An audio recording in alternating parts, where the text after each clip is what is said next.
Hello guys, எல்லாரும் எப்படி இருக்கீங்க? நல்லா இருப்பீங்கன்னு நினைக்கிறேன். நான் தான் உங்கள் பிரேம்கி. இந்த வீடியோவில் நம்ம எதை பற்றி பார்க்க போகிறோம்னா, வீட்டிலே இருக்க ரொம்ப போர் அடிக்குது, பக்கத்துலேயே எத்தனை நாள் தான் சுற்றிட்டு இருக்குது, வெளியே எங்கேயாச்சும் லாங் ட்ராவல் போயிட்டு வந்தால் நல்லா இருக்குமே அப்படின்னு சொல்லிட்டு இந்த சண்டே நாங்கள் பிளான் பண்ணி போன ட்ரிப்பு தான் கன்னியாகுமரி.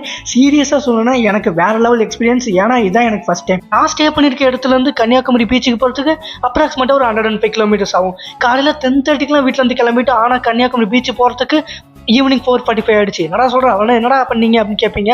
எனக்கு சரியான பசி, ஒரு நல்ல ஹோட்டலாக பார்த்து சாப்பிட்டு போகலாமே அப்படின்னு சொல்லிட்டு டைம் ஆகிடுச்சு.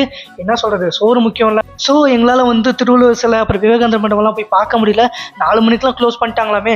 என்ன பண்ணுறது, திரும்பி போக முடியும். இவ்வளோ தூரம் வந்துட்டோமே, சரி வந்த வரைக்கும் பார்த்துட்டு போகலாம் அப்படின்னு சொல்லிட்டு சுற்றிட்டு இருந்தோம். உண்மையுமே வேறு லெவலில் இருந்துச்சு.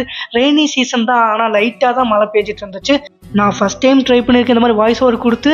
அதனால் வீடியோ எப்படி இருக்குன்னு சொல்லிட்டு மறக்காமல் ஒரு கமெண்ட் பண்ணுங்கள். இந்த வீடியோ பிடிச்சதை லைக் பண்ணிட்டு போங்க. அப்படியே நான் மறக்காமல் ஃபாலோ பண்ணிக்கோங்க. நெக்ஸ்ட் வீடியோ பார்க்குறேன். Bye guys.